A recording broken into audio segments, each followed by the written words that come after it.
Fright Frights Podcast starts now.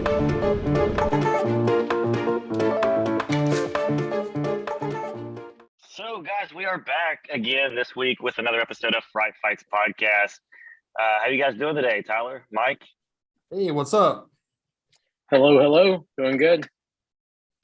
That's your signature now. Hello. All right. Matthew, I haven't seen you in a while. Chris, I like it whenever you come on like randomly. Chris is like really good at introductions. I've always learned whenever it's like completely off guard. Like you have to like be doing something and kind of be talking. He's like, "What is up, guys?" and welcome back to Fright Fights. I'm one of your co-hosts, Chris. Yeah. If you tell me to do it right now, I'd fuck it up. Yeah, it's like, okay, we're going to start recording, Chris. Go ahead. It's like, hi guys, welcome to Fright Frights, or something like that. I don't know. So have you guys? I know me and Mike watched this earlier today, but Tyler, have you checked out the Halloween Horror Nights for the Killer Clowns from Outer Space? I have not. No, I know that I know like some of the other houses that have announced, like Halloween's house. They announced The Weeknd has a house there and a few other things, but I'm not seeing the most recent announcement. The last I've heard was like yesterday, the ones they announced. Yeah, so they made a video of the Killer Clowns from Outer Space, and it's a real 3-minute video of these guys getting out of a car and having an encounter with the killer clowns. It's actually really well done, and it fits right in with the original, the film. You feel like it's right out of that movie. It's really good. It's really cool. It's comical in a way, but really cool. But I do want to mention, if we're going to dive straight into news, I want to talk a little bit about the announcement of, do I even want to mention this? Saw 10. Oh, yeah, I saw that. How do you guys feel about the Saw? Okay, here's the thing. You talk to even people who were huge fan of the Saw series way back in the day, like when it first came out. It's been almost 20 years now. It's been 18 years. And they were like, wow, it's so great because we have this brand new kind of horror villain that we can look up to, Jigsaw, and the kind of the iconic clown. And the thing about that is, to me, it was great. It was really cool. And just like all the other series that gets kind of exhausted after a while, we've seen 10, 11 Jason films and plus a bunch of fan films. We see 10 different Halloween films coming out. But now that we see 10 Saw films come out in what seems to be a very short radius of time compared to the other kind of more strung out series, I guess you would say, that's been out for decades and decades. Are they what are they going to be doing? Is this going to be necessarily a entry that kind of takes every single Saw adaptation and puts it into a brand new 10th movie? Or are they going to try to forget some of the, the sequels and some the other entries that wasn't associated with the direct sequels? I don't understand exactly what they mean by Saw 10, and I don't think no one really knows the exact answer to it. But I think at this point in time, where we're at with the horror industry as well, I'm not for sure if Saw can quite be successful anymore, I guess you would say, because as you saw that series, Saw came out, people liked it. Saw 2 doubled the numbers of Saw 1. Saw 3 was absolutely huge. People started 50-50ing the series around Saw 4. And then from Saw 5, which was a fucking travesty of a movie. I hate Saw 5. Saw 6 got fun, but then no one watched it. They ended up canceling it after Saw 7. And then we get a Saw 10th anniversary comeback to theaters, which no one watched. Literally, I worked at a theater. I think me and Chris were both working that weekend whenever the Saw 10th anniversary came out. And the general manager of the theater, it got to the point where he was like, this is going to be really, really big because it was coming out the Friday before Halloween. And I remember on Friday night, at the 7 p.m. rush, there were 2 people in a 375 seat auditorium. And I'm like, man, is this really where the series is going to? And you see those numbers come back. Critically, no one likes it anymore. It seems overall box office wise, no one likes it anymore. So it's just like, do we really need a 10th Saw movie? I personally am curious, but I kind of could live without it, to be honest. So I was going to ask what you guys think about Saw coming back for the gazillionth time. I'm okay with them coming back. I mean, the first movie is obviously the best, and they gradually got worse as they went along. It was, each entry just got less and less entertaining and just made less quality, and just all around just not fun films to watch. Obviously, they're more like the brutal style, so they're not supposed to be fun, but the Jigsaw character is what really made those fun. And whenever you started taking that away from it, it got worse and worse. And to the point to where that last one that came out, the Book of Saw, like the Spiral movie, it almost felt like a fan film, and it felt like you were watching a fan film in the theaters. And I don't know what they could do, where they could go from here, unless they try to do another prequel and bring back the original, like Tobin Bell, to reprise his role again. Yeah, well, like one thing's for certain, I don't want to watch the entire movie with like clues filled with something that Tobin Bell's character Jigsaw left behind, and then have that weird thing at the end where it's like da da dun da da dun da da da da, and it's just like, actually everything you just watched for an hour and 25 minutes is fucking pissed away because we're gonna fuck this up. Yeah, that audio, Tyler, that was actually really fucking good. Like, that should be the music for the film. Thank you. They actually hired me instead of actually having somebody do the score next time. They're just gonna have me like hum it in the background, and it's gonna be a musical comedy. There it is. That's what they need to bring the series back. I think with the Saw, it's getting outplayed like Fast and the Furious. I mean, how many are you going to make? I mean, how many can you possibly really make? Which as you mentioned, I really enjoyed the first one. The first one is obviously the best. It's when I first saw that in theaters, I was shocked with the approach of the movie and like the killer being inside the room. I just thought it was genius. And I don't know if you guys, I mean, did you all see the Spiral movie with Chris Rock Chris Rock? Yeah, I saw it. I did not hate it. I didn't absolutely hate it. It wasn't like the best movie, but I think the worst Saw movie out of the whole franchise, maybe 5 or 6. They weren't. Yeah, 5 was pretty bad. Now I'll tell you, what was it? Saw 3D or something like that. Final Chapter or something, I believe. Saw 3D. Saw 3D, yes, the final chapter. 3D. Saw 7 3D, the final chapter. Saw the final chapter 7 3D. How many names are they going to have for that, right? So stupid when you say it out loud. What? It's like, what in the hell is the name? Like, what are y'all doing? But I'm curious. What I was reading up on, it doesn't give much information, but as of right now, it looks like it's going to be a prequel before the original first. So who knows if that is true, and who knows if that source is accurate or not. But I was just kind of Googling information about Saw 10, and it's one of the main things about what the movie will be. There is no plot or nothing like that for right now, but it did mention a possible prequel before, but in what order? Is it going to be before the very first one, or so who knows? But I do like. Yeah, I was going to say I do like the original first one, second one, third one, but I just don't know what else they can do with this. I really don't. Yeah, I mean, I feel like we've already kind of seen every prequel that we would need for Saul to tell the story. So how is it going to be a prequel to the prequel that already basically told us everything that Saul's about anyway? So do we need to go back before that? And all I can think of is maybe like going back to like, I don't know, 3000 BC to the very first like fucking like murder that was done. And be like, this is actually where Saul got his inspiration or something like that. I don't know. It's just like Saul 26, the final chapter at 8D. Dude. Yeah. So it's just like, it out pretty far. It is. And I mean, I know that people listening to this is probably like, well, guys, I mean, like, that's literally every other horror franchise in the entire world. They just keep playing until people stop watching it eventually. But the problem is that people literally have stopped watching Saw. It's just like, okay, we get that every single other film is being completely overplayed, but fucking Scream 5 actually drew asses to the seats.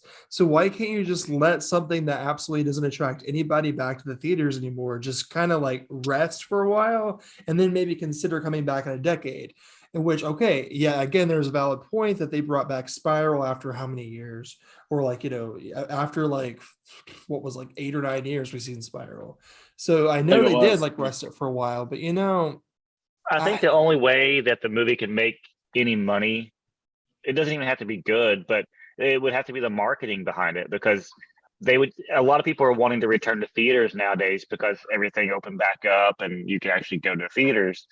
So having it be the first Saw film to be in theaters since the pandemic, and they can market it as, a return to, it must be Halloween, or it's Halloween, so it must be Saw again, Yeah. I think if we do definitely see be a moneymaker. If we see like Darren Lynn Bousman come back to direct as well, I'll let me tell you what, if Darren Lynn Bousman comes back to direct, I will be very, very like okay with it. If they had some other director that pops in, I don't know. Because obviously Darren directed Saw 2, 3, 4. He came back for Spiral. Spiral was an okay entry. So maybe if we see something after that done by Darren Lynn Bousman, it'd be interesting. But he can't even get Leprechaun that he's been trying to make for like 15 years off the ground at this point. So who knows who's going to be directing it? But it's one of those things that I guess we'll just have to wait and see. So I'll watch it, but I don't think I'm going to be excited for it. Yeah. I mean, it's like one of those things. It's like, oh yeah, okay, Saw's coming out this weekend. I'll go see it on matinee. Yeah, for sure. What kind of news have you guys been checking out this week? Well, today was actually National Texas Chainsaw Massacre Day. Oh, hey, I didn't know that. Yeah. How did you guys celebrate it? Apparently you did. I thought they were gonna be like, actually, guys, I have a surprise for you. And you're like calling somebody's like, send them in. I'm like, what? Well, I was gonna say I don't have neighbors anymore. They're dead. No. Well, first of all, Chris, there's a Texas Chainsaw Massacre Day. This is the first I've ever heard of a Texas Chainsaw Massacre Day. Same, but I saw everybody post stuff saying National Texas Chainsaw Massacre Day. So apparently it's a first thing. They just started it. Who knows? I wonder if it's like something to do with the actual like film that I'm missing, or we forget it's like the day like they wrap filming, or is it the day like Ed Gein got like arrested? It's the day that the film takes place on, with the opening scroll. It's August 18th, 1970. 73, right? 73, 74. I remember it was in August. I remember it was like in 73 or 74, but I never can remember the actual date, because Texas Chainsaw Massacre is like one of those films I truly like love. And to preserve kind of like the impact it has, I try not to watch it like, but maybe once every 5 years or so. So I think the last time I watched it was last year. So I'll probably watch it again in like 4 years. Well, I know the movie came out in 74, but every time I watch, or every time I think about what year it came out, I'm like, okay, well, does that mean that took place in 73 when it was filmed, or did they actually take it place in the same year it was released? I cannot remember, so I don't know. I have to double check. I know we're talking about the movie, but similarly on topic, where the hell is the Texas Chainsaw Massacre game? Is it like getting pushed back again? It's coming. It's 2023. Damn, I thought it was supposed to come out this year. Did they push it back? Nope. No, it would never officially had a release date until I want to say around March of this year or something. And when they released the first trailer is whenever they gave it the 2023 release date. Yeah, maybe I'm getting it confused. So I'm behind on playing horror video games. I have the Evil Dead game. I've never put it in yet. I've been meaning to. I have played, so there's another one called The Quarry that I want to play that just came out like last month. It has Lin Shaye in it, and Lin Shaye, literally her character they animated in The Quarry looks just fucking like Lin Shaye. They did the same thing. with David Arquette and Ted Raimi. They're all of those are in there, and they Oh my look God, yes. exactly like themselves.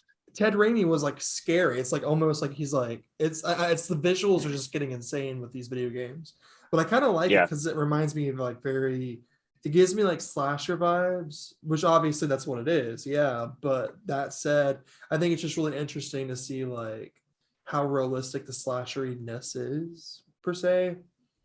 So I think they're really fun. I like playing the horror games. What was the one that came out that I love?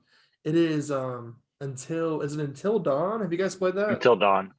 I think it's Nah. the same people that did Dead by Daylight. Mm-hmm.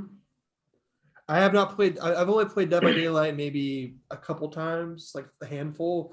But I love Until Dawn, and they have a really cool VR game called Until Dawn: Rush of Blood. That's fun. Have you been playing? What have you been playing, Chris? I know you play horror video games a lot. The last game I played was the Evil Dead game. Oh, really? How is it? Because I know I've seen some. How was gameplay. that? You know, I was really looking forward to this. It's a fun game. It's got a lot of characters from the film franchise. As far as like the main cast goes for the survivors and also for the demons as well. But there's a problem with it. And even though that it is fun to play and you play it a lot, I don't think the replayability works very well, because the more you play it, you do the exact same thing in every single game. And it kind of gets really tiring after a few games. Like I always wanted to turn it off after playing like twice, because each game is about 30 to 40 minutes long, and you're done with it. Yeah. That's kind of like how, well, no, not really. I remember last time I put in Friday the 13th again, because I love that game. I know you love that game too, Chris. Yeah. It used to be super, super fun to play, but now I feel like you wait forever just for like a room to open up, which that's the last time I played it. I don't know if it's changed now or if they just It's kicked the off the same. servers. Is it? Yeah. And then you get kicked off and it keeps on adding like 3 minutes over and over again. It's like, damn, Jason could have literally killed me like 2,000 times by this point. You know what I mean? It's just like a waiting game. So, I mean, I'm excited to see, because Texas Chainsaw Massacre, the game, I'm pretty sure is made by the same people. So I think it'll be fun. I mean, if it's the same people, it'll definitely be fun. So, in honor of the National Texas Chainsaw Massacre Day, what is your favorite Texas Chainsaw Massacre film? Easy. Ooh, man, that's well, I'll tell you what the worst one is. If you want me to start off with that. Sure. We'll go. It's what is it? Is it 95 with Matthew McConaughey? The Third one. God, which one was that? That's the Next Generation. Yeah. Next Generation, absolutely garbage. I mean, awful. As bad as it is, it's got Matthew McConaughey, and yes, he does do the all right line in that film. Oh my gosh. But the Leatherface movie from like 2013 or 14 or whenever that film came out. Oh yeah. Like the prequel or whatever, that movie was awful. That was another, yeah. I just don't like the 95 version because Matthew McConaughey's still in his lines. All right. That's the reason. I would say my favorite though would be probably the 2006. What was that? The Texas Chainsaw Massacre with what's her name? The actress. Gosh, Was it the 2003 one? Like the one that who starred in that? Shoot, Jessica Biel. Yes, Jessica Biel. Yes. That one. What was another guy's name? Jessica Biel was in it. Arlie Ermy. Yes. I thought him as the dad, the sheriff, whatever, played a great role. Especially the super graphical scene with, killing the chick, or going to get the chick after she blew her brains out. I thought that was pretty at that moment in time, very graphical. I remember seeing that in theater, thought like, oh man, this is crazy. And I thought the whole little town vibe was just, scary, gave off a weird vibe. But that's probably my favorite one, to be honest. Other than the original. I still like the original. Yeah, it's good. I think a lot of people give it a lot of crap just because it is a remake. Right.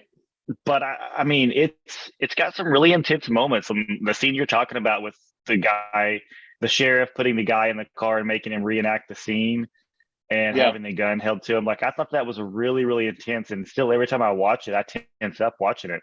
But it's not the best in my opinion. I really enjoy what some people call a really bad movie, but Leatherface, the Texas Chainsaw Massacre Part 3 from the 90s, directed by Jeff Burr. I've always really liked that movie. It's got the guy from Dawn of the Dead. I can't remember his name, but he's in it as well. William Butler, who stars in it. Just there's a lot of things going for this movie that I like, and even though some people say it's a really bad movie, it suffered a lot because of it had some problems being made by the producers. Jeff Burr has stated before that when he was making the film, he was trying to do a lot of stuff, and the producers were over his shoulders the entire time, telling him what he could and couldn't do, and removing stuff from him, and basically just taking the whole project away from him while he was making it. And it turned out, in his opinion, turned out to be a bad movie because of it. But I've always liked it. I've always enjoyed it. Yeah, for sure. Let me tell you, my favorite one is obviously the first one. I love that movie to death, but you guys got to hear me out on something because I've been thinking lately, and it's going to be very unpopular opinion here probably, but the 2022 Texas Chainsaw Baloney Face. I fucking hated that movie whenever I was watching it. And then, okay, it's really My weird baloney because has a first name. It's Leatherface. I'm pissed. But here's the thing. Okay, so the Baloney movie face. ends, right? And I couldn't stop Thank thinking God. about some of the scenes. I don't know what it was, but some of those scenes in there that was like towards the second half, the ending, or whenever Leatherface was like first like shown on screen in the sunflower field, something about the imagery there was like really like making me think about it. And the more I think about it, the more I don't hate it. But here's the thing. I'm not saying it's a great film by any means. I would definitely say like it went from like a 3, which is like how I felt about it the very first time I watched it. And it's probably went up to like a 6 now. So I would encourage everybody to like rethink or maybe like rewatch the newest Texas Chainsaw. The more you say you like it, the more I dislike it. No, here's the thing, because I understand like there is a lot to hate about it. And how the fuck did they get the house relocated from like literally like in the middle of this like deserted city? And the guy is like, because that's basically the same house, right? It looks exactly the same everywhere. Pretty close, yeah. So I'm like, okay, it's being completely relocated. We get that. So there's a lot of like plot holes throughout, but there was something very like funny and like watchable about it, especially the party bus scene, which was absolutely ridiculous, I know, but it was kind of like it was like a bloodbath. It was kind of like, I mean, I was like, okay, it's kind of fun. So the point of this is I'm saying, yes, it is bad. I do like Texas Chainsaw Massacre, the original one, the best. Texas Chainsaw Massacre 2 had a lot of fun moments. I do think the 2003 remake was also really good. The fucking one made by the Martyrs people, the French sisters or whatever, I don't know who they are. They completely butchered it. Absolutely horrible. It was called Leatherface. Chris was talking about. I tried to give him the fucking digital copy to that because I didn't want to have to deal with it anymore. And he said he already had it. And I was pissed because I didn't want to have to look at it anymore in the house. But you know, I really don't own it. I just didn't want the movie. That's amazing. I knew it. I knew it. But you know, overall, Texas Chainsaw Massacre is one of the lesser flawed series. Like obviously, like every single franchise has a lot of flaws to it. If I think about it, Texas Chainsaw Massacre overall, every single film does have some redeeming factors, so it's not as bad.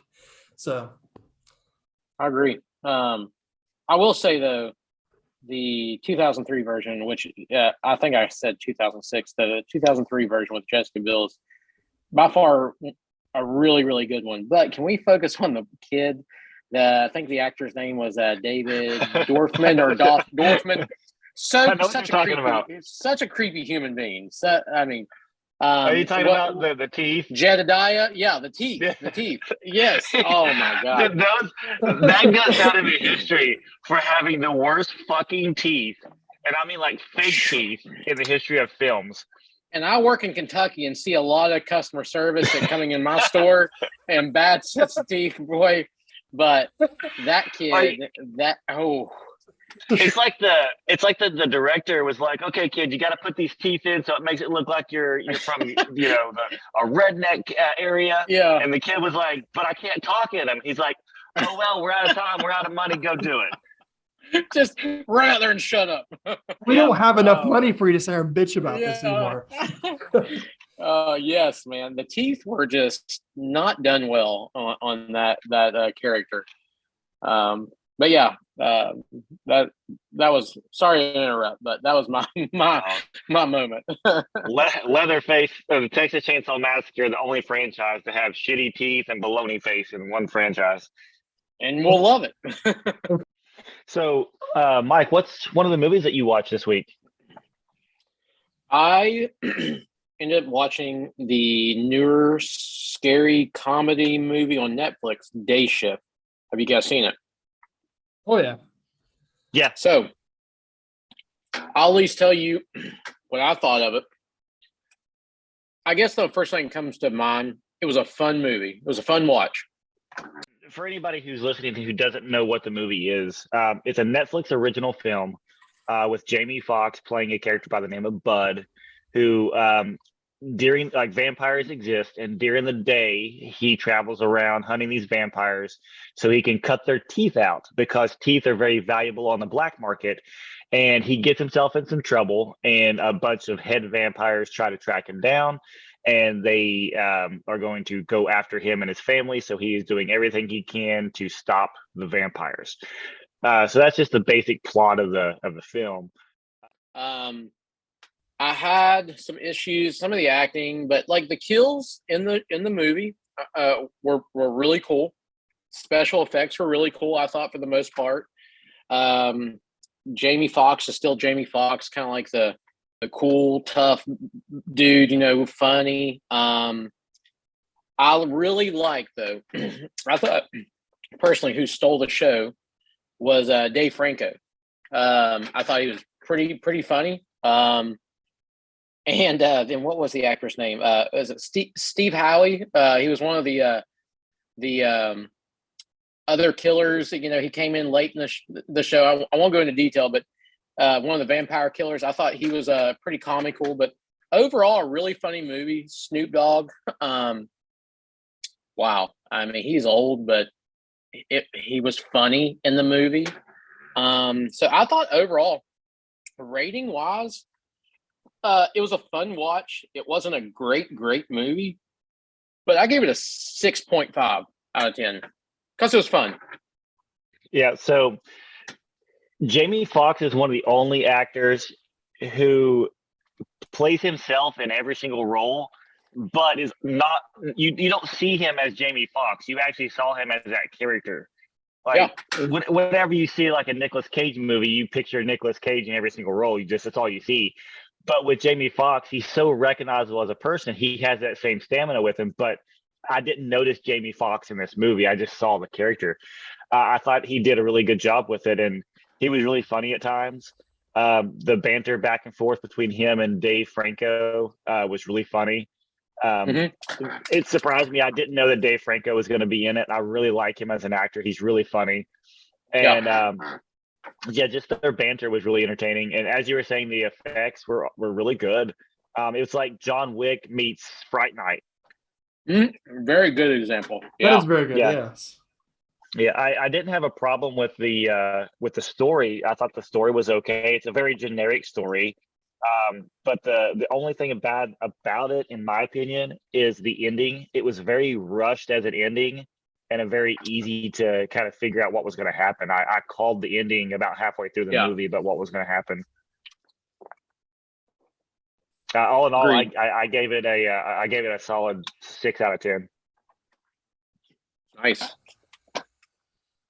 I'm just going to be the one to say it. I think that the script was probably one of the worst written scripts from a giant budget like action film that I've seen in like 5 years.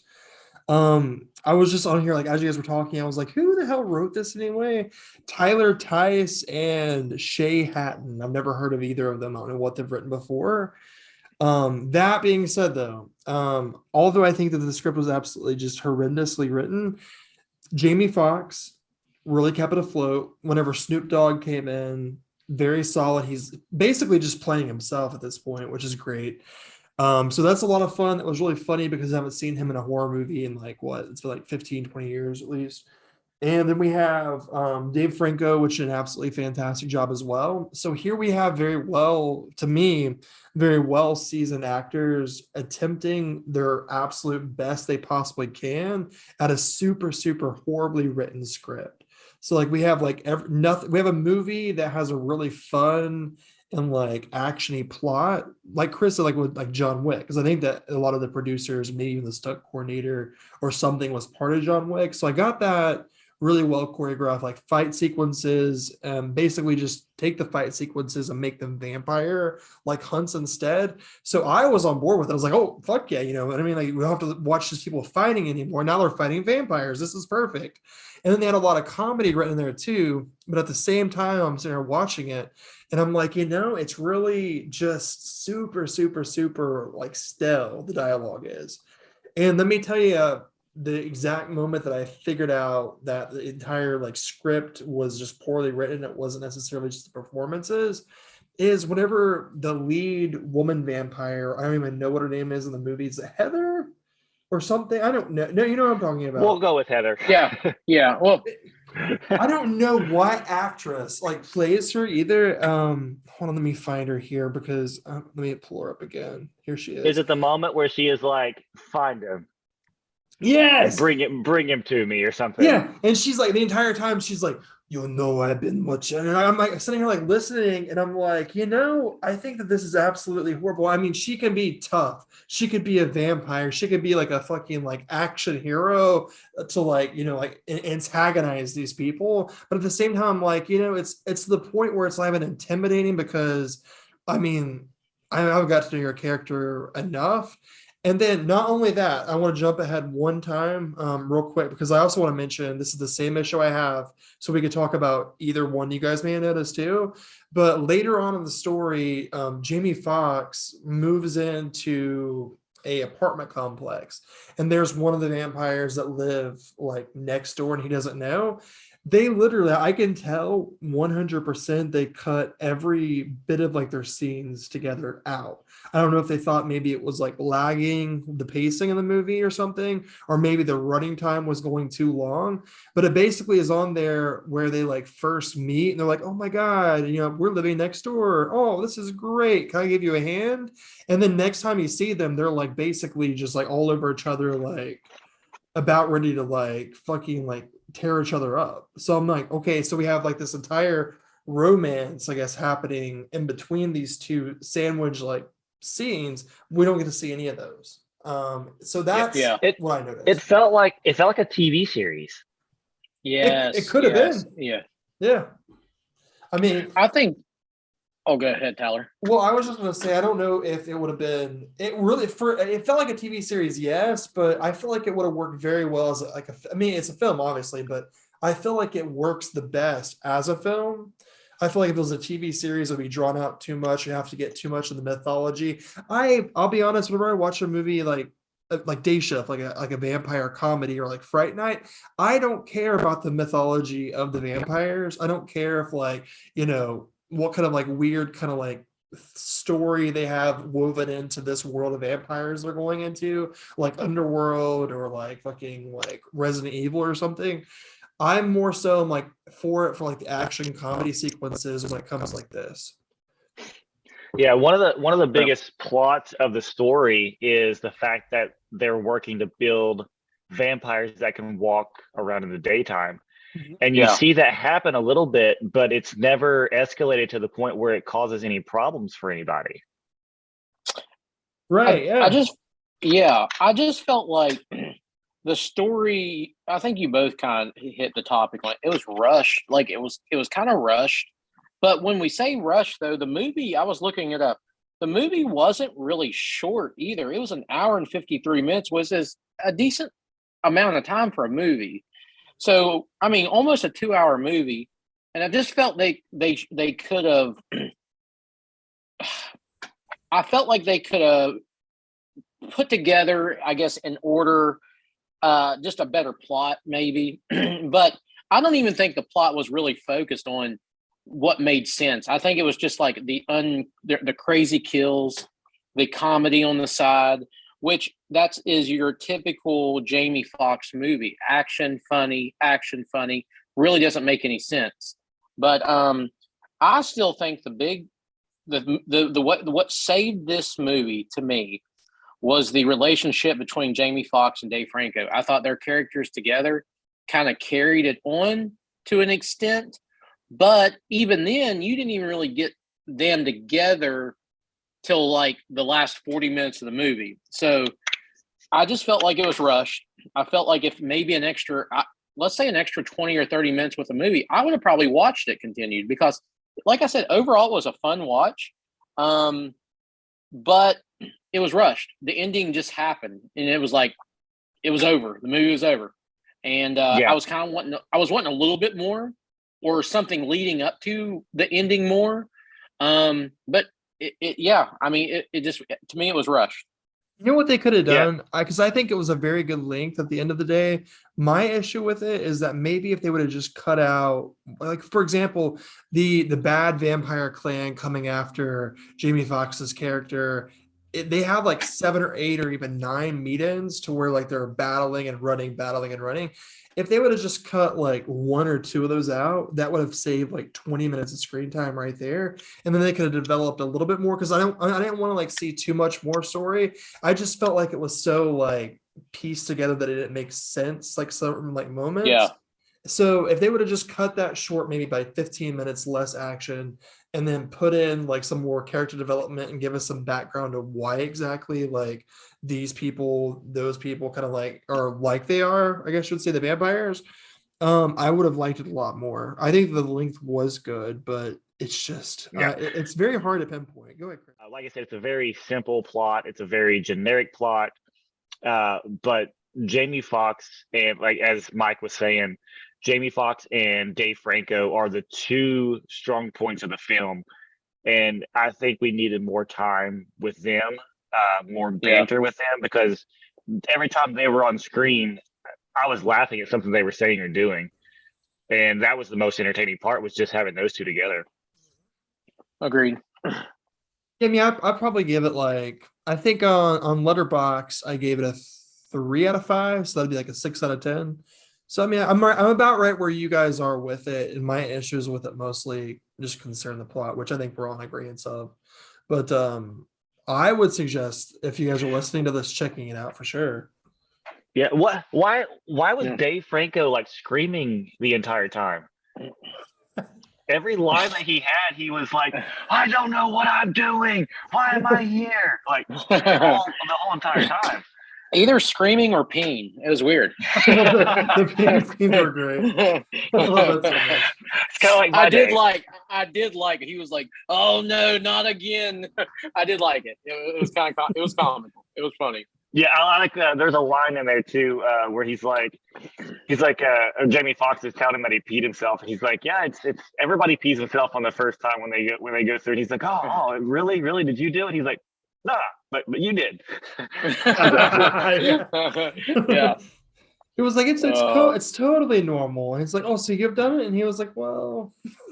There's some good quotes. You ain't cool unless you pee your pants. Pee your pants. Yeah. I I also like the quote with the turtleneck. He's like, "Oh man, I gotta wear a turtleneck, even though I look really good in a turtleneck. It's just not appropriate," or something like that. It was really funny. It was really, really funny. Yeah, his whole character was funny. Yeah. Fun watch. Definitely worth a watch. I mean, I enjoyed it. Nothing like I said, Academy Award winning, but 6.5 out of 10. Fun watch. Yep, 6 out of 10 for me. 6 out of 10 for me as well. What else have you guys have watched anything else besides Day Shift? Chris or Tyler, if you, I mean, I ended up watching a classic in my opinion. I watched The Burbs. Rewatch that. Dude, Love I freaking love the Burbs. The The Burbs are Burbs probably, is classic. It's great. I mean, can we just say Tom Hanks, Bruce Dern, Carrie Fisher, Feldman. I mean, there were so many important actors in that movie. And it just God, it's such a classic. I mean, the whole movie from start to finish, hands down. Me personally, we've all seen it. I'm sure a lot of people listening in have seen it. Hopefully, if not, do yourself a favor and watch this. But I am giving this movie a strong. I love it to death. I give this movie an 8.5 out of 10, just because funny. You know, you got that creepy vibe. The suburbs. You know, just everything was well done in this movie. To me personally. Mike, go ahead and give a description of what the movie is in case somebody hasn't seen it. So basically, Tom Hanks' character is taking a vacation, and he's a staycation, I should say. And the new neighbors move into their suburbs, and everybody's kind of getting curious because they give off this creepy vibe. So Tom Hanks' neighbors kind of get curious. I think his neighbors, the actors, was it Art? Then you have Mark, which was Bruce Dean. You have Ricky, which was Corey Feldman, which was Ricky. They're all trying to do their, you know, low key investigation on the new neighbors.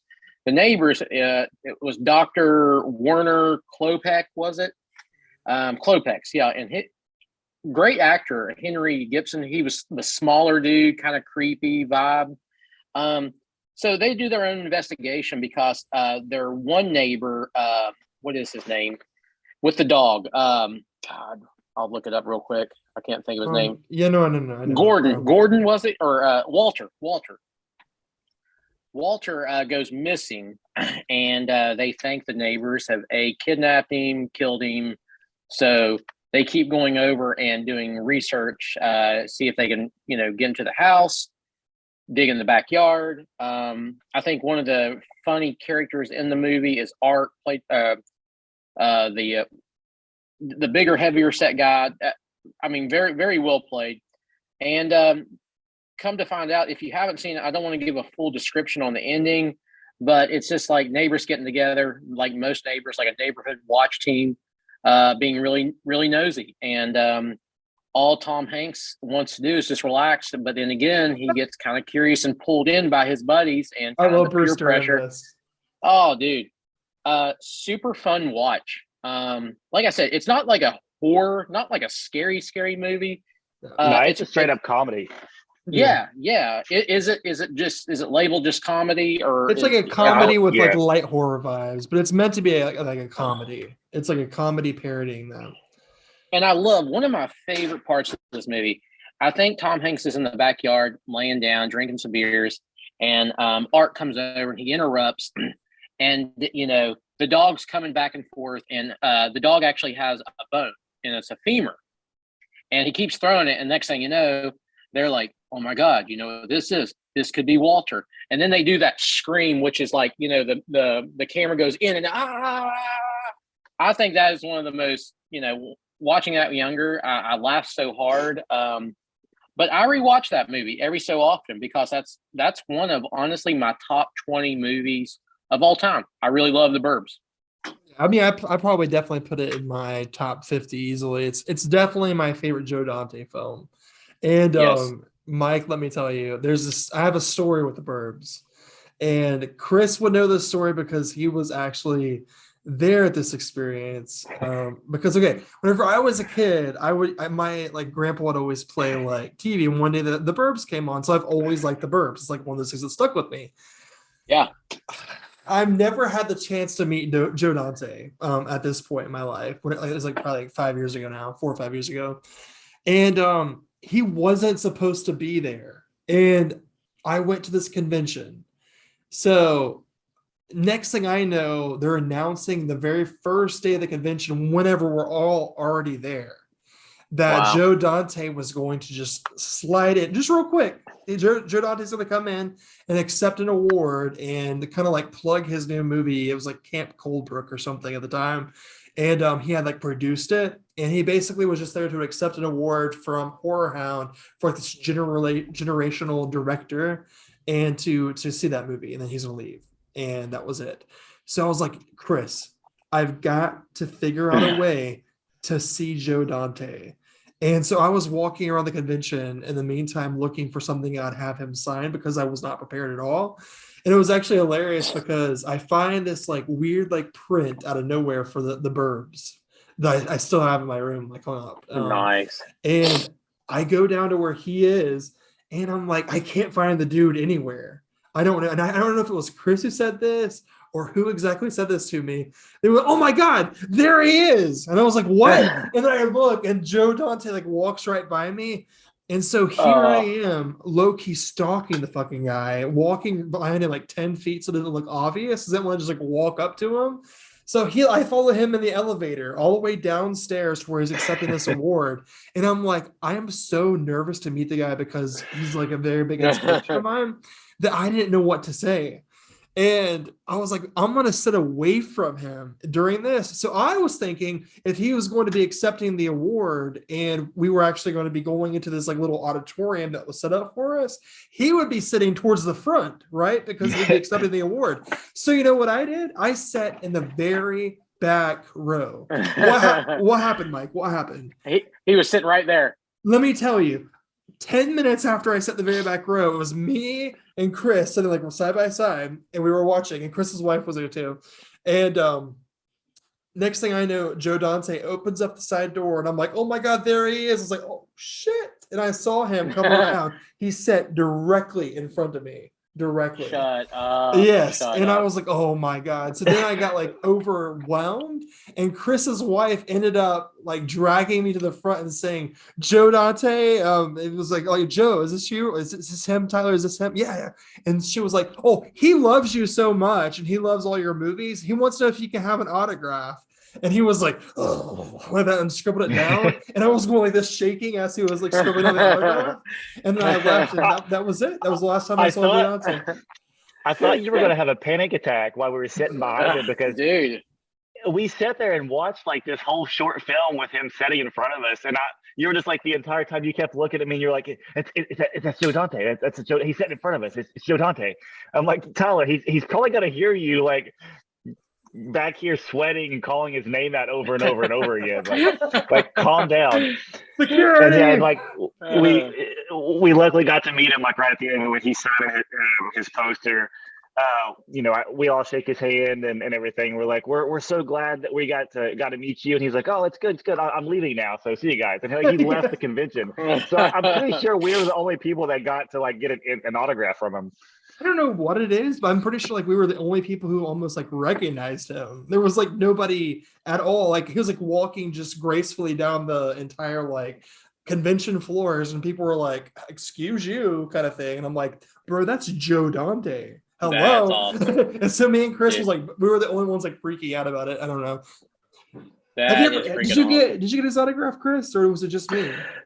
You just got his autograph. I didn't have anything for him to sign, so I just shook his hand and talked to him about Gremlins and told him how much I love Gremlins. Be like, Joe, we love Gremlins. We love it so much, but not as much as Critters. Sorry.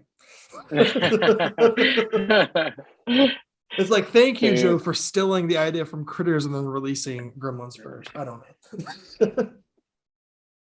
But yeah, that was my Joe Dante story, and it was like literally one of like the best moments of my life, but also one of the moments of my life I look back at in absolute like terror because I was so underprepared to meet him, and I just literally had to makeshift the entire thing like in 10 seconds. And one thing he said to me, he was actually good. Good news was he was a nice guy, yes, and he was complimenting me on my Burbs poster, and he was like, "Oh, the Burbs poster, I've never seen that one before." And at the end of it, I was like, I don't even know who the artist is. I just grabbed anything I could possibly find because I literally had a 10-minute notice that you were going to be here. So it worked out. I got my signature. And people say people say that some celebrities are like, oh, they're so gentle and so kind. No, Joe Dante literally, like, when he held his hand out to shake it, he didn't squeeze. He just held it there and like motioned it up and down. It was really strange. He was very, very gentle. Yes, absolutely. But yeah, Great that's director, great. definitely. And a fantastic Great director. Yeah, Oh, yeah. I fully agree. Yes. Yeah, the Burbs. Yep. So What, I would probably give the Burbs probably a 7 out of 10. I really like the movie. It's a lot of fun, but to me, it doesn't have a lot of rewatchability. I think just because it's comedy doesn't really hold up after a while, if that makes sense.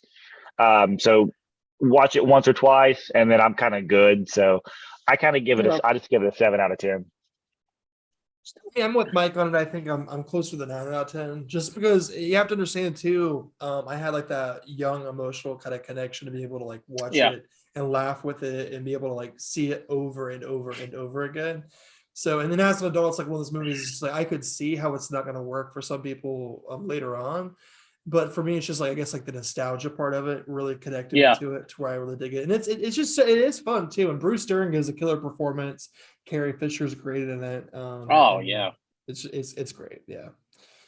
But I actually saw switching completely gears here too, because I watched a movie, Sangre. I think I mentioned it last week, but I wanted to go ahead and go a little bit deeper in detail this time because it's a movie that I feel like is somewhat underrated. I think the people who do watch it kind of see it for the art form it really truly is.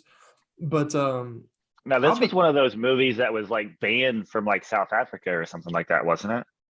Yeah, I think it was actually. It was. I don't think it was one of those that was part of the complete like what was a Video Nasty run or anything like that. I know it did receive. Here's the thing: people who initially watched this film hated it. It was not received very well. It got an NC-17 rating, which was very, very frowned upon at the time. A lot of countries just didn't understand exactly what the director was trying to do. And when I say director, I mean Alejandro Jodorowsky, which is to me one of like he's a director that a lot of people probably don't really get behind because he's one of those directors that does a lot of avant-garde stuff. He directed El Topo, which was fantastic. He directed The Holy Mountain, which was, in my opinion, complete art. And then Sangre was one of those movies that I had seen a few times halfway through, but I never really sat down and understood fully what the director was trying to do. So I got the new Severin Blu-ray, whenever it came out, and I finally popped it in last week or about a week and a half ago and sat down to watch it. And it's honestly, it's horrific. So it is definitely strong horror, and it may actually be Jodorowsky's like scariest, creepiest horror movie to date. And the thing is like when you look at it, it's one of those like weird coming of age horror stories as well. So you see like the coming of age horror that we get today, like with like movies like Raw, or just different kinds of like examples there. But this is a coming of age movie that was told in such an unconventional way. It was really interesting to watch. Basically, what it is a circus, like a bunch of circus performers, is about ready to lose their big top, and that big top is called Santa Sangre. And what happens is basically our main character, I forgot, let me look at the kid's name here real quick because I have it up here. There it is. Phoenix. Phoenix is a little kid, and he basically is losing his innocence because he accidentally comes across seeing his parents having sex. And the way this is overlaid is done so like tasteful, because at the same time, like you hear like the moans coming, it's like overlaid with an elephant that's in pain. And then basically from that, it was in the special features talking about how that directly represented how he was losing his innocence, because the elephant that was in part of this big top that was getting destroyed was also like suffering and dying.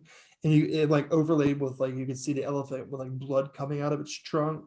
And then you can see Axel, the little kid, like watching his like, parents have sex.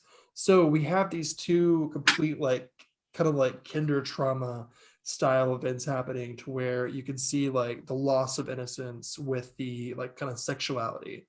This is how it begins. Basically, moving along, his mom ends up getting, well, this is spoiler, but I was just going to say, because it's very, very like interesting stuff happening.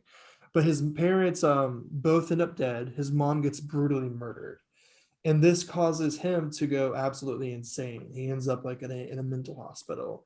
And the way his mom was murdered is they chopped her arms off, so all it's left is like a torso and her legs. So what happens through this like delusion is our main character Axel basically becomes like almost like obsessed with the idea of his mother and kind of like his past, and being able to like perform at this like the level he used to, because now he obviously is locked up in a room. So he begins envisioning in his own head a kind of like idea of him being able to use his hands to control his mother. So he starts seeing like illusions and kind of like apparitions of his mom, and he basically wraps his arms around her and like does all her arm movements and motions for her. And Wow.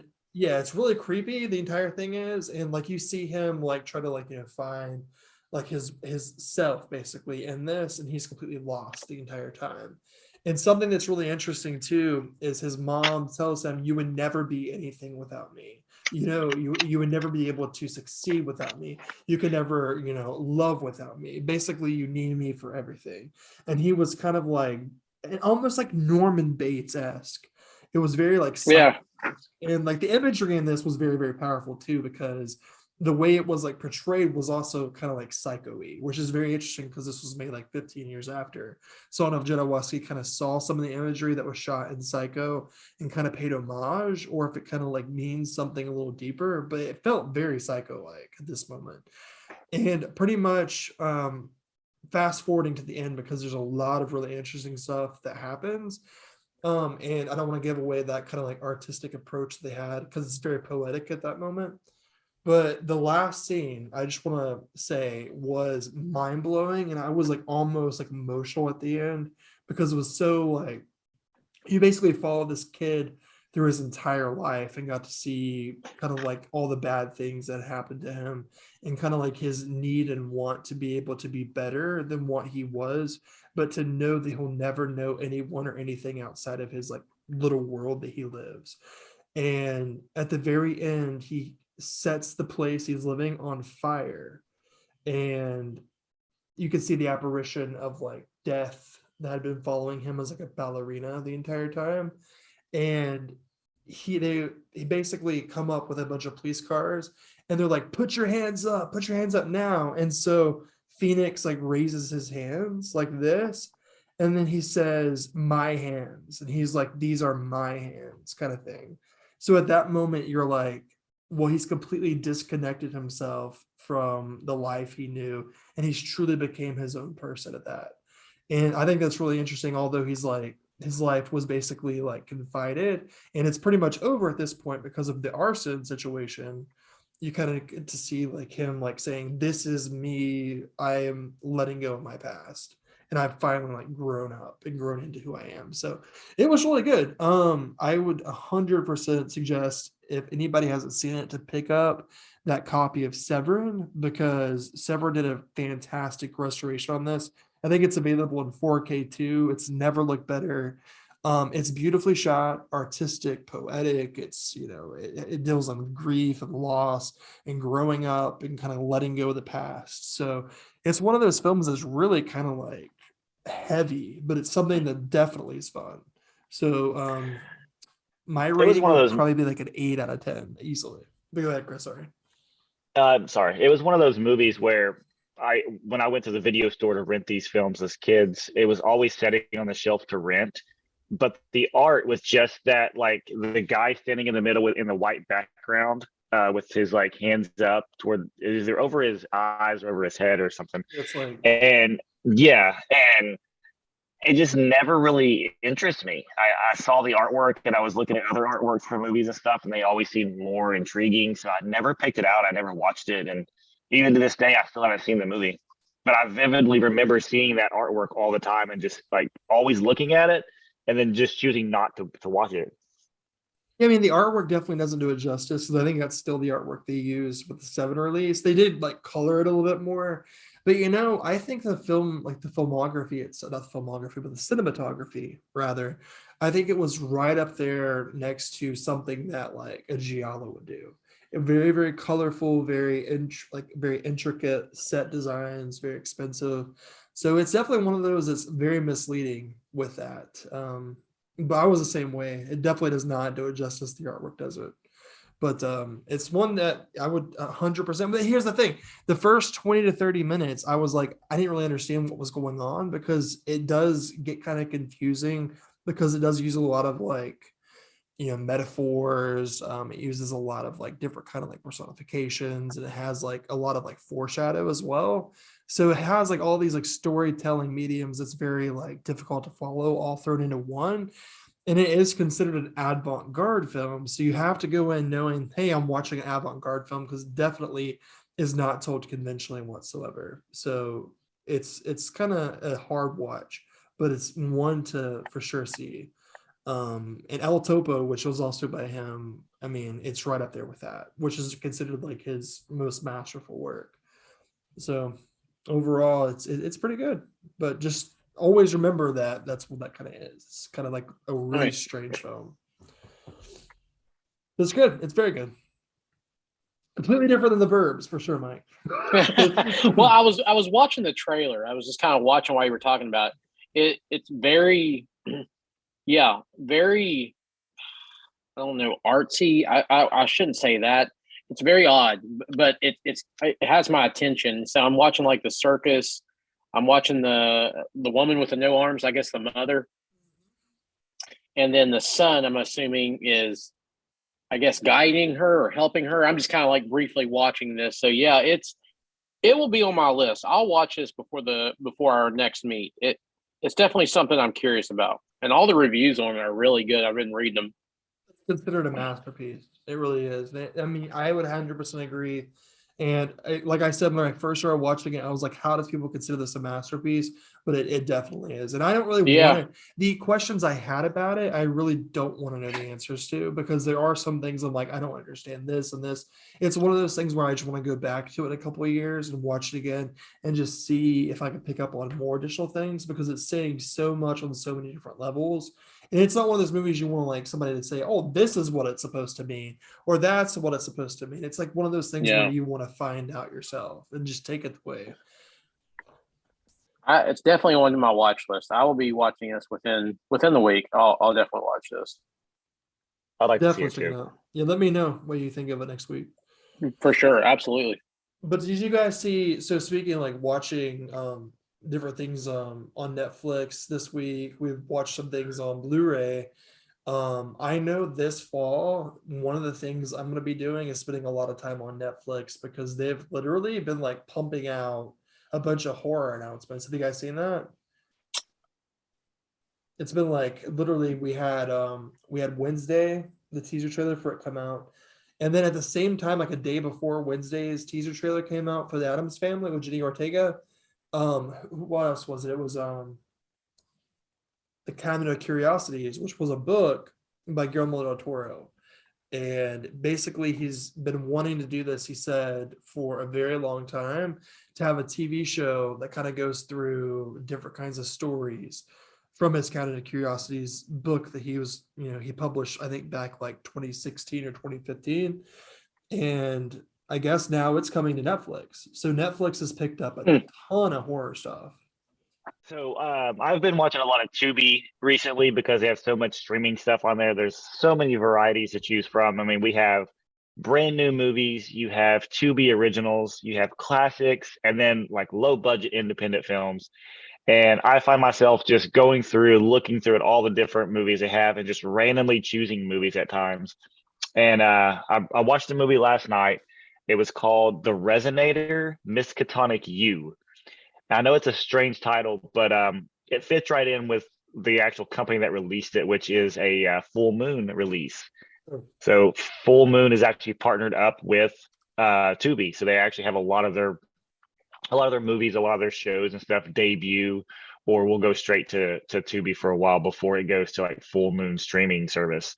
But the movie is about this young guy. He's in college, and his dad used to be a professor there, I believe, and he was a scientist who was trying to study the research of different realms and just different types of like alternate universes and everything. And so he's trying to follow in his dad's footsteps. And there's a machine that they deem the Resonator that gives people the ability to see through to those alternate universes. But by being able to see those, also creatures from that alternate universe can also come through. And if you get close to them or if they touch you, then they're very deadly. But it also predicts the future as well. So it gives you it lets you see certain things happen just before it happens. And he brings on a few of his friends to show them what he's been working on because they've all been worried about why he hasn't been around for a while. So he shows them. And of course, it doesn't go according to plan. There's a professor that's there as well that catches them in the act of what they're doing. And there's all kinds of there's 3 or 4 different types of creatures that end up coming out from the Resonator. But they're not really the main focus. They're just kind of there as like a subplot. The main plot just being the other professor wants to get that machine and do the research himself and take credit for everything. It was actually a fun movie. I was very surprised by it. The effects weren't very good. The creatures and stuff, you could easily tell that they were very, very low budget puppets. But it's full moon, so they covered it up with this weird bright pink lighting effect that fit over the video. It was done in post-production, so it was very odd to look at because you could tell it was just a very very bad editing effect that was done over top of the actual effect. So it was very odd to see it, but since they weren't the main plot of the story, it didn't bother me too much. But I had a lot of fun with it. And one of the things that happened is apparently this is supposed to be the first in a trilogy, I believe, that reintroduces the Lovecraftian tale of Herbert West from the Reanimator franchise. Oh, that's interesting. Nice. And he actually shows up as well to let you know what's going to be coming through the trilogy. It's actually really interesting because I'm wanting to watch Herbert more West of this comes now. So the character Herbert West exists in this? Yes. No way. Yes. Oh, yes. That's kind of interesting. And as I was saying, the movie's done by Full Moon Entertainment, so it's produced by Charles Band. It was directed by William Butler, who I mentioned earlier in the podcast, who was he was an actor in the Texas Chainsaw Massacre 3, Night of the Living Dead 1990, Ghoulies 2, Friday the 13th Part 7. The list goes on. He's actually a really cool guy. Met him before. He's done a lot of horror films, and he continues to write and direct films. And he works a lot with Full Moon now. And I think he did a TV series called Baby Oopsie, which is like a spinoff from the Demonic Toys franchise. So it was definitely interesting as far as the behind the scenes of it, of who was working on it. But the movie itself is actually a fun watch. It's not very long. It's only a little over an hour long, an hour and 5 minutes or something. But the most interesting part of it is what is to come after this film, because I'm really interested in the Herbert West and where that story is going to go, because I love Reanimator and I'm curious at what they're going to do with that. Yeah, yeah, definitely. I would recommend it to people who like the low budget films. You like a little bit of cheese with it. You don't mind bad acting, because the acting is not very good. As you know, that's the kind of movies I like. And also you got to remember the effects aren't that good because it is a full moon feature. But I would probably give it a 5 out of 10. It's nothing special. It's not bad, but it's not great either. So. Yeah, you had me sold with the Herbert West thing, because I absolutely love Reanimator, Bride of Reanimator. I think that those are like among some of the best horror films of all time, really. So I think it's really interesting to, because I had no idea that you were going to say Herbert West. We were talking about that, especially like Full Moon. I don't know. It's really interesting. So um, I'm guessing we might see some more of the character, like you Yeah. said, in the future. So that makes me kind of want to watch it, even though I thought you were just going to say horrible things about it. You actually, whenever you were like, "Oh, Herbert West," it's like, okay, well now I'm definitely kind of on board with it. So for sure, I think it sounds. Yeah. Yeah, You it's not bad. you had me at bad acting. I'm all for that. So I'm definitely like, I love. Yeah, I get it. I love cheesy, like all like the acting's not up to par, but it catches my attention. And I was watching the trailer on that. It's I mean, it's kind of cool looking. It's kind of cool looking. I'm gonna give it a shot for an hour. I mean, I'll definitely give it a watch. I kind of wish that they would have stuck with just the regular title of the Resonator instead of calling it the Resonator Miskatonic U, just because the word Miskatonic is just such an odd name. And I think it kind Yeah. of draws out when you hear it, it kind of, it's off-putting. It doesn't make you really want to watch it just because it already sounds like it's bad. Like, Yeah. Well, the poster for it is actually pretty cool. I mean, like the cover, like for the movie. I mean, it's not bad. yeah, you see the poster and it Yeah. kind of looks like those little creatures are the focus point of the film, but really they're not. They're just pretty much the subplot. They're not the main story of it. Interesting. Yeah, I recommend it. I think out of you two, I think Mike, I think you would probably like it more than Tyler would.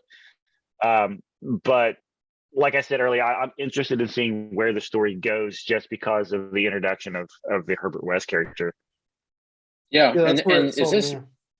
is this recently new? Like, how long has this been out? I think 2021, and then the sequel, I think it's called Beyond the Resonator, is 2022. It's already out, so I'll probably check Nice. that out this week, and I'll talk about it on the next week's episode. Nice. I got two things to look forward to watching. I'll definitely check these out and give you guys my reviews. Well, I think it's really Yeah. interesting too, Chris, that you mentioned Full Moon. I talked to like a lot of the guys from Full Moon. You talked to the guys from Trauma a lot at conventions. I knew Full Moon streaming services were like existing. I've never tried it. I don't know if you guys have either tried the Full Moon streaming service, but I think it's really interesting to see like the Full Moon streaming service itself kind of like come to fruition. I wonder how it's doing. Because last I heard, I know Troma's still at it, but I knew Full Moon, what I thought was slowing down a lot. Like they're on their production of films, like they're making less and less films moving forward. And it kind of just They most don't- likely. Go They ahead. don't make as many movies these days, but they do. I do keep up with Full Moon. They do a lot of stuff on the Full Moon streaming. I haven't subscribed to it, so I'm not sure how like the layout is or how the films are on there. But they are partnered not only with that, but they are partnered with like Blue Underground, so all of those films are also on there. Wow. So it goes to the extent of a little bit more than just Full Moon. But I mean, to me personally, I don't really see a need to do Full Moon because almost all the films that they have is on Tubi because they have that deal with them as well. So until that stops, I probably will. And if anybody that does want to sign up for it, I know that they do this thing now where anybody who signs up for Full Moon streaming, they give them like I want to say like 10 free Blu-rays or something in the mail just for subscribing. No way. Yeah. I had no idea. So it's a good deal, but I just never really needed the service. So Well, yeah, I never really hear people talk a lot about the Full Moon streaming service. I know that, I mean, obviously, Full Moon itself, people will talk about that still a ton. But I've always been kind of curious as somebody who actually has tried Full Moon streaming services because whenever it first came out, it was kind of like getting a lot of hype, but then it kind of just like nothing. It just kind of stopped. And I personally wouldn't want to just subscribe to a service because of the Full Moon films that were on there. But if it has other kind of like studio films, it might kind of be worth it too. But I know, like, for example, like Trauma has been doing some really strange stuff lately. I actually was listening to, I forgot who was talking about it, but they were saying that Trauma has a film now directed by a 13-year-old girl. I forgot. I Really? forgot exactly. Yes. Really? I'm not kidding. It was Lloyd Kaufman, somebody who worked directly with Lloyd Kaufman, knew this girl, and she was like 13 years. If somebody's listening who wants to like come onto our like Facebook page or something and tell me what this movie is, because I completely forgot. But they were talking about how this film was being directed by a 13-year-old girl like a year or two ago, maybe like right at the beginning of the pandemic or something. And I was like, man, that's something really interesting to see how not just like a film. I'm like specifically saying because of trauma, being able to see an actual trauma movie made by a 13-year-old girl. So Wow. I think that's kind of interesting. But yeah, because of Herbert West, I'll check that out for sure. Because I love Reanimator. It's one of my favorites. Yeah. Mike, have you watched anything else? Not since our last podcast, but I think I mentioned I did watch a couple weeks ago World War Z, and I only saw that movie one time in theaters. Never kind of watched it. Went, for a long time, and I caught it. Yeah, I watch a movie with my daughter usually once a week or once every other week, and that was one of the movies that came up. And I forgot, man, that movie it's a really good zombie movie. I enjoyed it, and I'm not a huge Brad Pitt fan, but I thought that movie was just well played out. It wasn't too over the top, but then again, it was kind of a mixture, So yeah, World War Z. I watched that here a couple weeks ago. So I don't know if you guys have seen it. I'm sure you have. What's your all's view on World War Z? I've actually not seen it. I'm not a big fan of Brad Pitt, and same.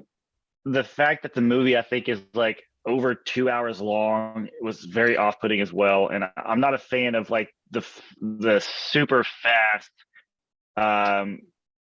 just CG zombies. Like that's just what all it reamed out to me was just that type of movie where did not have any interest in watching it.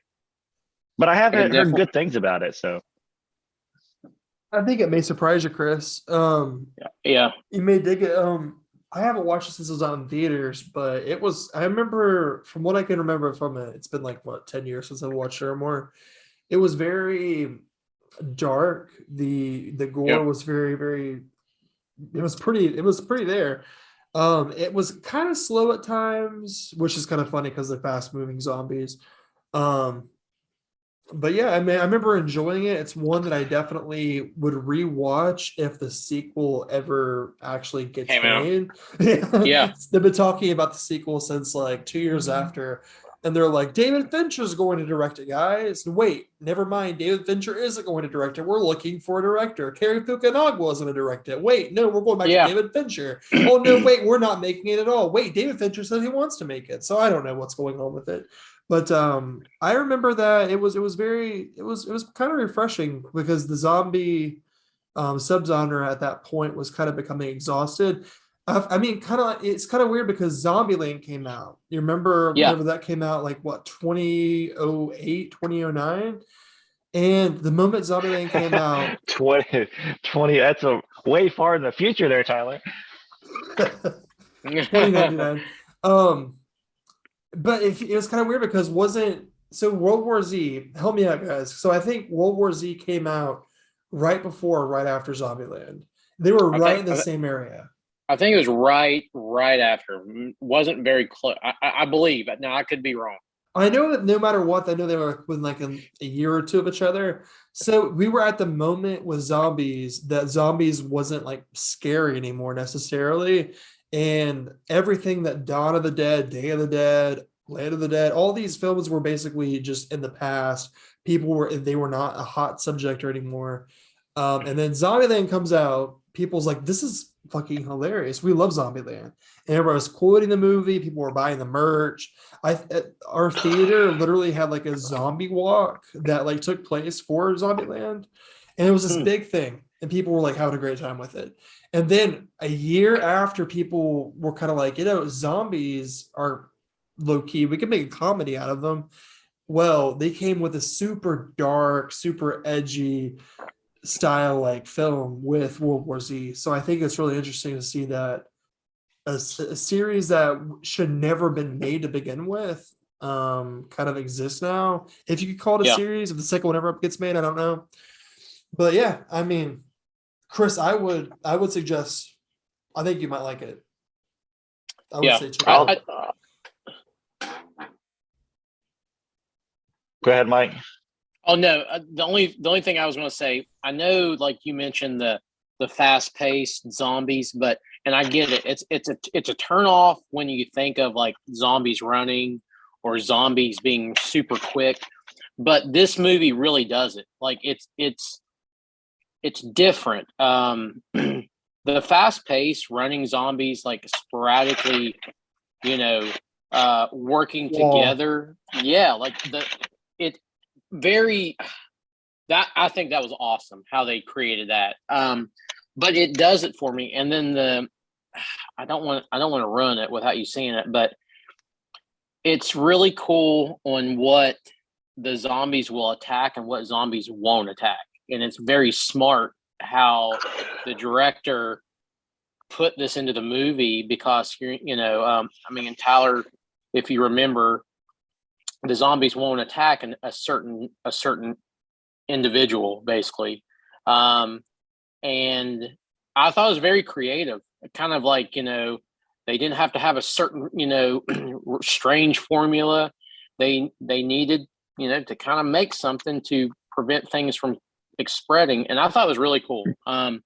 So yeah, very dark, had the right amount of action, kind of the adventure movie in a way. And then you had the mixture of horror, and all three of those played a very well part into the World War Z. And I was a really big fan of this movie, and I didn't love it, but I still gave it a pretty solid rating. I gave this movie a 7 out of 10 just because of everything that was involved in the movie. Just bounced off each other and played a very good, came out to be a very good movie. Nice. I'll definitely add that on there as a list to watch. Tyler, is there anything else that you'd watched, or should we move on? Well, yeah, there is one more movie I was gonna mention that I watched this week. Well, not this week, but have you guys gone around and watched The Black Phone yet? Yes. I haven't seen it.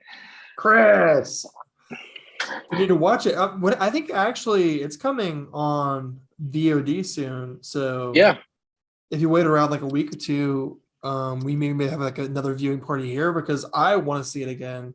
I thought it was actually really, really good. I'm not gonna spoil it because I think Chris would absolutely, even more than Nope that we talked about last week. Yeah. I know that Chris is going to like The Black Phone. I just know it. I will say this won't give anything away. It felt like Scott Derrickson was going back to his sinister roots. It felt very much like almost like Joe Hill was like next to Scott Derrickson, guiding his hand on trying to make a Stephen King adaptation with like sinister roots thrown into it. And I was like, this is literally perfect. I had some issues with it. I'll bring it up whenever you watch it, Chris, next time. But very, very small issues. I will save it though. I won't go any further, but I'm excited. You've got to see it. Yeah. Yeah, we'll save it. But real quick before we end the podcast tonight, guys, again, like we did last week, I would like each one of us to throw out a movie that we really like that is considered very underrated, that we can just let our listeners know that they should check out real quickly. I'll go first, and the choice that I choose is a movie called Silent Predators. It was a made-for-TV movie back in the 90s about a local sheriff who teams up with members of the community to stop a breed of mutated snakes that can kill people in one bite. Very fun. They use real snakes. Very simple story. I don't think there's any like real big name actors really. It was like an ABC TV movie of the week or something. But just all around, just a very fun little snake movie. I thought it was really enjoyable, and I've always liked it. So I would recommend that one. Going on my Severin kick, I would suggest everybody watching Sangre if you have not watched it already. I know it is popular and it has a cult following, but it definitely is underseen for what it is. But I will piggyback off that to also mention there was a film that was only available in VHS up until literally this April. And that is the film Eyes of Fire. Eyes of Fire is from the 1980s.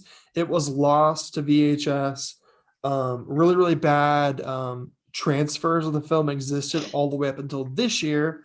And it is available separately, and it's also available on the full core set from Severin. That's called oh my god, what is it called? I forgot exactly the name of the box set, but you guys know. If you guys collect movies, you definitely know what the box set is. You probably already have it in your collection, and it's definitely one to see. What the hell, Chris?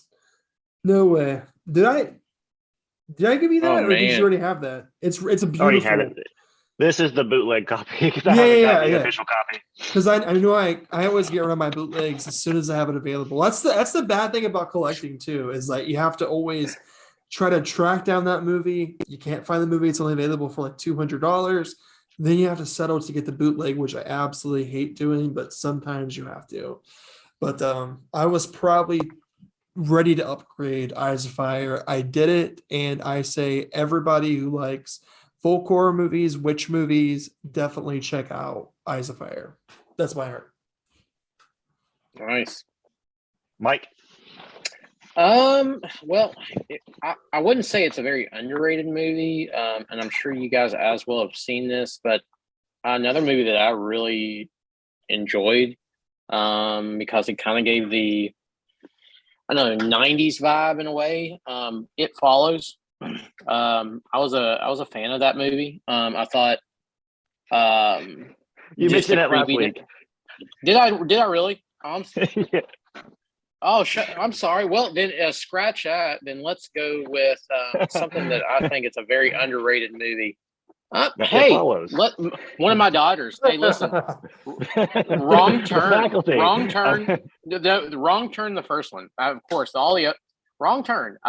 It was obviously it wasn't like the best of the best, but I haven't watched it for so long, and probably about a month ago, maybe a month and a half ago, my daughter and I watched the original Wrong Turn, and out of this world, over the top, things that happen. Obviously, I'm sure you guys have seen this as well, but Wrong Turn. I'm not going to say it's a definite like go buy the DVD or Blu-ray, but it's one of the good ones, and in that time frame, it's about West Virginia, an area in West Virginia, which I live in, so that's kind of a cool take on the movie. But yeah, so Wrong Turn.